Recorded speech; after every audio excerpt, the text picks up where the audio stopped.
అందరికీ నమస్కారం అండి. దేవరకొండ బాల గంగాధర తిలక్ గారి గురించి మూడవ వీడియో.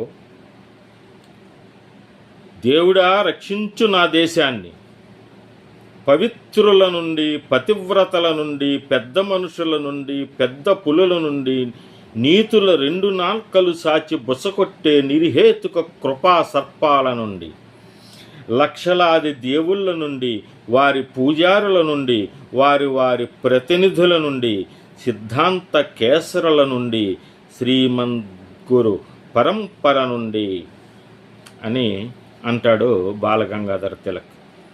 చీకోలు సుందరయ్య గారి మాటల్లో వీళ్ళందరి నుంచి ఈ సమాజాన్ని కాపాడమని వేడుకున్న కవి బాలగంగాధర తిలక్. నా అక్షరాలు వెన్నెల్లో ఆడుకునే అందమైన ఆడపిల్లలు అని పేర్కొన్న ఈ కవి కవిత్వంలోనే కాదు, కథా రచనలోనూ బలమైన ముద్ర వేశాడు. తన కత్తికి రెండు వైపులా పదునే అని నిరూపించుకున్నాడు. ఆయన కథలు సమాజపు ఆనవాళ్ళు. యువకవి, లోక ప్రతినిధి, నవభావామృత రసధుని, కవితా సతినొసట నిత్య రస గంగాధర తిలకం, సమకాలీక సమస్యలకు స్వచ్ఛ స్ఫటికా ఫలకం అంటూ తన ఎలిజీలో జవాబురాని ప్రశ్నలో శ్రీశ్రీ అభివర్ణించాడు. గిరిజా మనోహర్ బాబు గారు అయితే కవితా సతి నుదుట నిత్య రస గంగాధర తిలకంగా ఆధునిక తెలుగు సాహిత్య చరిత్రలో సుస్థిర స్థానాన్ని పొందిన తిలక్ అమృతం కురిసిన రాత్రి కవితా సంకలనం ద్వారా సామాజికమైన తన ఆలోచనల్ని కవిత్వీకరించి కవిత్వానికే సార్థకత కలిగించాడు. తాళోత్తాళంగా ఎగిసిన భావ అభ్యుదయ కవితోద్యమాల నేపథ్యంలో తిలక్ కవిత్వ రచన ప్రారంభమైంది.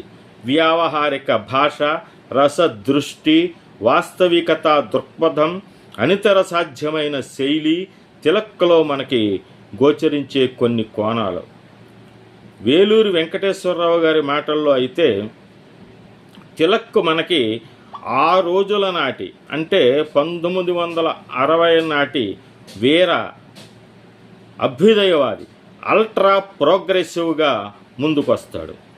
తిలక్ కృష్ణశాస్త్రి గారి రొమాంటిసిజంకి అభ్యుదయవాదం అందంగా పెనవేసి ఆనాటి కవిత్వాన్ని 2 మెట్లు పైకి తీసుకెళ్లిన గొప్ప కవి బాలగంగాధర తిలక్.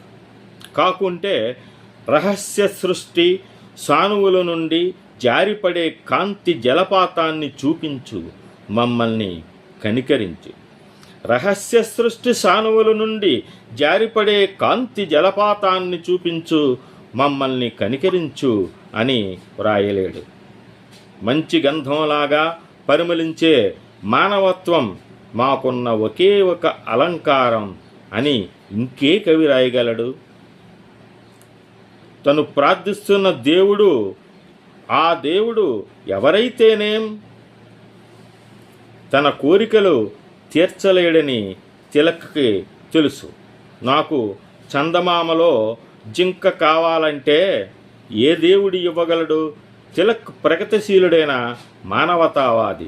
అంటే ఎప్పటికైనా తన కోరికలు ఏదో రకంగా నెరవేరుతాయని నమ్మిన కవి, మనిషిలో మంచిని నమ్మిన కవి. కొట్టెకోల విజయ్ కుమార్ గారు అంటారు, కవిత్వం మనసుకి, ఉద్రేకాలకి సంబంధించినది. ఈ మనస్సుని, ఉద్రేకాలని కొలిచే సరైన కొలమానం ఇది వరకు లేదు, ఇక ముందు రాదు అని చెప్పవచ్చును. అంతవరకు కవిత్వానికి సరైన నిర్వచనం రాదు.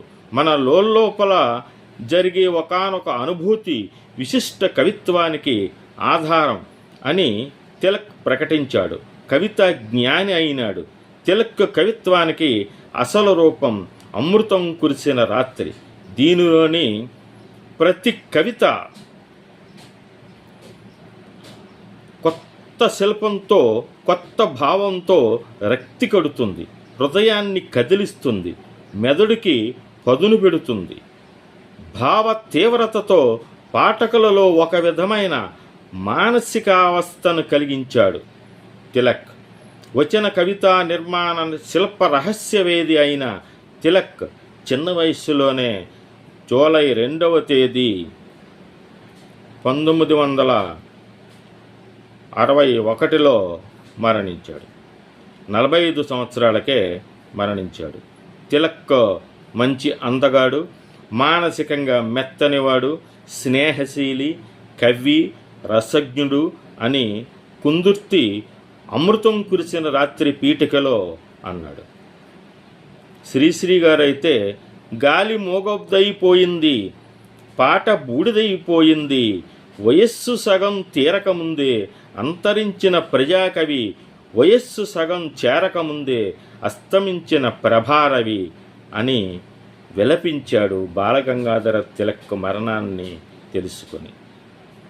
తిలక్ రచనల గురించి చూస్తే కవితా సంపుటాలు ప్రభాతము, సంధ్య, గోరువంకలు, కఠినోపనిషత్, అమృతం కురిసిన రాత్రి, కథానికా సంపుటాలు, తిలక్ కథలు, సుందరీ సుబ్బారావు, ఊరి చివరి ఇల్లు, ఇక నాటకాలు సుశీల పెళ్ళి, సాలెపురుగు, నాటికలు సుచిత్ర ప్రణయం, ఇరుగు పొరుగు, సుప్తశిల, పొగ, భరతుడు, లేఖా సాహిత్యం, తిలక్ లేఖలు, నవత మొదలైనవి. తిలక్ మరణానంతరం కుందుర్తి ఆంజనేయులు పీఠికతో 1968లో ముద్రణ పొందిన తిలక్ కవితల సంపుటి అమృతం కురిసిన రాత్రి ఉత్తమ కవితా సంపుటిగా కేంద్ర సాహిత్య అకాడమీ అవార్డు 1971లో పొందింది. అందరికీ నమస్కారం అండి. ఈ వీడియో కనుక మీకు నచ్చినట్లయితే లైక్ చేసి సబ్స్క్రైబ్ చేసి మీ అమూల్యమైన అభిప్రాయాలు తెలియజేయవలసిందిగా కోరుతున్నాను. మరొక వీడియోలో అమృతం కురిసిన రాత్రి గురించి చెప్పుకుందాం.